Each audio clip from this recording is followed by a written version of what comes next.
Class 11 की आपको physics मिल रही है। पार्ट 6 है ये लॉ ऑफ मोशन का, जिसमें आपको टॉपिक हम दे रहे हैं न्यूटन का गति विषयक तृतीय नियम, Newton's third law of motion.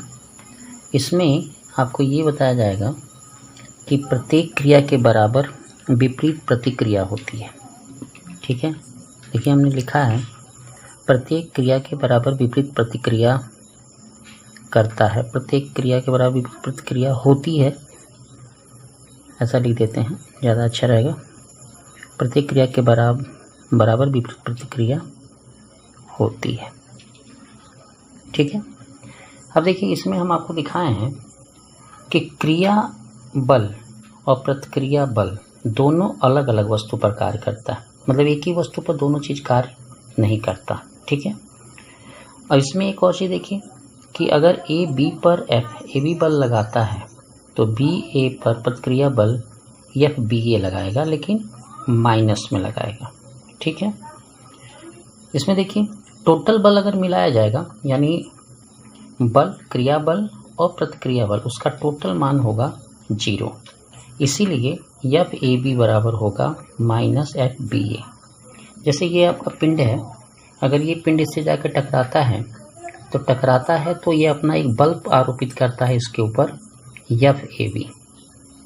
तो ये बल क्या, ये जो वस्तु है इसके ऊपर प्रतिक्रिया बल ऑफर करेगा, तो उसका बल का मान होगा एफ बी ए।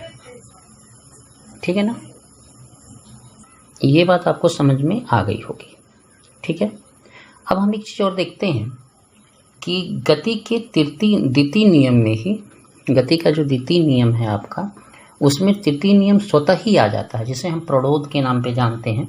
कोई वस्तु किसी वस्तु पर बल लगाती है तो दूसरी वस्तु पर भी वो प्रतिक्रिया बल जो लगता है वो द्वितीय नियम में भी शो किया जाता है।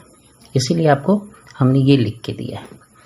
अब देखिए जैसे मनुष्य द्वारा पृथ्वी पर चलना, जैसे मनुष्य जो है अपने पैर जो पृथ्वी पर रखता है, ठीक है, तो जैसे ही ये बल इसके ऊपर लगाता है, ठीक है, इस पर पृथ्वी पर ये क्रिया बल लगाता है, तो इसी पर इसके पांव पर प्रतिक्रिया बल लगता है। प्रतिक्रिया बल आपका काम करता है। ठीक ना, यानी ऐसे चलने में होता है। नाव पे भी अगर कोई व्यक्ति अगर कूद रहा है, नाव से अगर कोई व्यक्ति कूदता है बाहर की तरफ, तो जितना ये बल ये अपने पांव से इस बल लगाता है इस पर, उतना ही बल ये नाव भी इस वस्तु पर लगाता है। यानी क्रिया बल यहाँ लगता है और प्रतिक्रिया बल यहाँ लगने लगता है। ठीक उसी तरह बंदूक की गोली का है एग्जाम्पल। तो जैसे ये बंदूक है आपका, ये बंदूक है, यहाँ से जब गोली छूटती है तो बल इस पे लग जाता है, इस पे बल लगता है, क्रिया बल, गोली निकलती है तो उतना ही प्रतिक्रिया बल बंदूक पर लगता है, बंदूक पीछे खिसकती है। ठीक है, अब देखिए आपको हम देने वाले हैं एक बहुत ही बढ़िया या बहुत ही गुड कह लीजिए एक सवाल, जिसमें आपको ये समझना होगा कि सवाल कैसे हल किया जाता है। ठीक है, देखिए इसमें लिखा है कि 1000 kg का एक द्रव्यमान का एक हेलीकॉप्टर है। मान लीजिए कि ये 1000 kg का हेलीकॉप्टर है जो हम आपको ये दिखा रहे हैं, इसका वेट है 1000 kg। फिर बोला है और ये ऊर्ध्वाधर त्वरण से ऊपर चढ़ता है, ये त्वरण है उसका जिससे वो ऊपर चढ़ रहा है। ठीक है,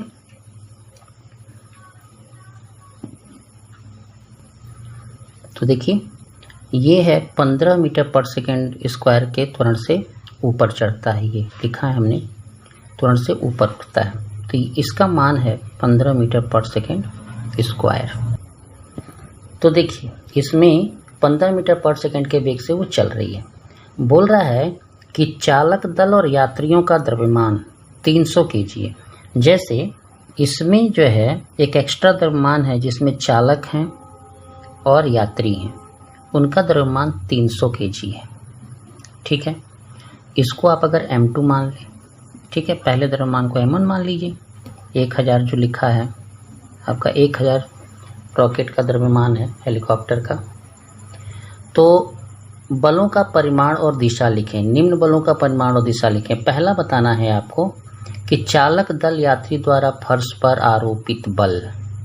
ठीक है, तो ध्यान से सुनिएगा आप।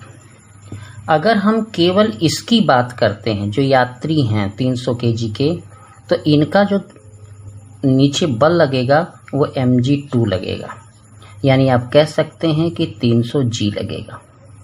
ठीक है, और इस पे टोटल फोर्स जिसके कारण ये आगे बढ़ रहा है, ये बल, यही बल आपको ज्ञात करना है, इसी का प्रतिक्रिया बल इस पर लगेगा। तो हम ये कह सकते हैं, ध्यान रखिएगा, कि जब उठता है कोई चीज़, जो कोई चीज़ ऊपर उठ रही है किसी त्वरण से, तो टोटल त्वरण जो होता है, टोटल या कुल त्वरण जो काम कर रहा है इस पर, वो है G और A दोनों। ठीक है, यानी F का मान जो होगा वो G प्लस 1 के साथ M का काउंट होगा। ठीक है, यहाँ M किसके लिए हम ले रहे हैं, इस वाले के लिए, तो हम यहाँ M2G लिख सकते हैं। तो F बराबर हो जाएगा 300 और G का मान आप क्या रखना चाहते हैं वो डिसाइड कर लीजिए। G का मान आप 10 रखना चाहते हैं तो यहाँ 10 रख लीजिए, ये 15 हो जाएगा। तो F बराबर होगा 300 गुणे 25, यानी F बराबर हो जाएगा 7500। ये आ गया न्यूटन। याद रखिएगा, ये बल वो है जो ऊपर काम करता है। तो प्रतिक्रिया बल को क्या कहेंगे, प्रतिक्रिया बल अब नीचे काम करेगा, तो आप लिखेंगे 7500 न्यूटन नीचे की ओर। ये बात आपको समझ में आ गई होगी। ठीक है, अब अगला टॉपिक में बोला है कि चारों ओर की वायु पर हेलीकॉप्टर पर रोटर की क्रिया में कितना बल लगेगा, है ना, रोटर की क्रिया बल कितना होगा। ठीक है, तो अब ये भी समझिए आप कि रोटर क्रिया का मतलब क्या है। जैसे कि अब चारों ओर वायु, पूरा हेलीकॉप्टर अब काम करेगा आपका, यानी हेलीकॉप्टर का भी वेट आपका यूज होगा। ठीक है, तो आप F' अगर मानते हैं तो अब क्या होगा, अब टोटल आएगा, है ना, यानी M1 प्लस M2 जुड़ के ही आएगा और उसमें G प्लस GA रहेगा ही, यानी F' बराबर हो जाएगा 1000 प्लस 300 गुणे ये आपका 10 प्लस 15, ये टोटल यूज होगा। यानी आप कह सकते हैं कि ये 1300 हो गया और ये 25। ठीक है, F' बराबर हो जाएगा आपका 00, 25 या 75 और 25 और 7, 7 5 12, 32। इतने न्यूटन का आपको वायु दाब लगेगा।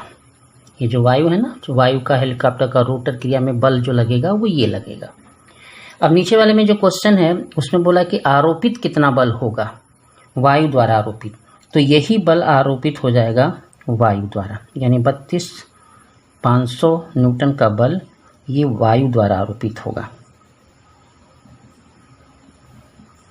ठीक हो गया, और ये लगेगा रोटर पर, रोटर क्रिया बल ये होगा, यानी उठने की क्रिया बल ये काम करेगा। समझ में आ गया। अब एक और क्वेश्चन देखते हैं जो पेपर में आया हुआ है 2015 में। ये क्वेश्चन देखिए, FT वक्र दिया गया है, तो इसमें बताना है आपको आवेग का परिमाण, है ना। आवेग जब निकालना रहता है तो याद रखिएगा, आवेग जब निकाला जाता है तो FT ग्राफ का क्षेत्रफल निकालते हैं, यानी बल समय ग्राफ का क्षेत्रफल। जैसे ये जो आपकी बनी हुई है ये क्रिया, ये पूरा ये आवेग का ग्राफ दिया गया है बल और समय का, तो इसी का क्षेत्रफल निकालना है। तो आप अगर इसको चाहें तो 1 मान लें, 2 मान लें, 3 मान लें, तो तीनों का आकृति का क्षेत्रफल निकाल दीजिए। 2 का क्षेत्रफल, 3 का क्षेत्रफल, ठीक है ना। अब देखिए, ये आपका त्रिभुज है, त्रिभुज का क्षेत्रफल होता है हाफ लंब गुणे आधार, ठीक है। और जो 2 का क्षेत्रफल होगा तो देखिए आयत जैसा है तो लंबाई गुणे चौड़ाई, ये देख लीजिए। इसके लिए फिर आपका हाफ आधार गुणे लंब होगा। ठीक हो गया इतना। अब इसमें देखिए, पहले वाले में हम देख रहे हैं लंब इसका ये वाला होगा 20 और आधार यहाँ से यहाँ तक होगा 4। इसके लिए लंबाई हो जाएगी ये 20, ये लाइन आपकी 20 की है, देखिए ये आपकी लाइन 20 की है तो ये 20 हो जाएगा और चौड़ाई हो जाएगा अंदर का ये वाला यानी 2 डिफरेंस। और फिर जब नीचे वाले में हम आएंगे तो अब इसके लिए आधार देखिए, इसके लिए आधार 2, डिफरेंस ही ले रहे हैं ना इस त्रिभुज का, तो ये हो जाएगा 2 और चौड़ाई हो जाएगी यानी लंबाई हो जाएगी आपकी 20। कैंसिल हो गया, ये कैंसिल हो गया तो ये आया 40, 40 और 20 यानी आपका आएगा 100। आवेग कितना हो गया आपका 100 न्यूटन सेकेंड। समझ में आ गया। एक उसी में हमने एक और चीज़ जोड़ी है कि प्रारंभ में यदि पिंड का संवेग इतना हो तो आवेग क्या होगा, है ना। देखिए प्रारंभ में अगर वेग दिया है तो कुल आवेग जो अब निकालेंगे तो प्रारंभ का क्या लिखेंगे, संवेग, है ना, संवेग प्लस आवेग।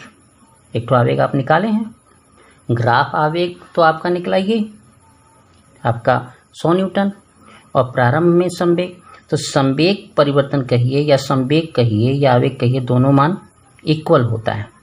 तो ये हो जाएगा आपका प्रारंभ का 40 और शुरू का 100 यानी अब ये आपका आ जाएगा 140 kg मीटर पर सेकेंड या अब इसको कह सकते हैं 140 न्यूटन सेकेंड।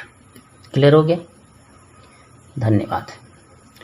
आप वीडियो को ठीक से देखा करिए, ये सवाल आपके लिए नए हैं क्योंकि हाई स्कूल में भी ऐसे सवाल आपने पढ़ा नहीं है और 11 में आपको मिल रहा है, तो आप इसको ठीक से समझेंगे तो ज़्यादा अच्छा रहेगा। चैनल्स को सब्सक्राइब करेंगे तो आपको वीडियो जल्दी मिल जाएंगे।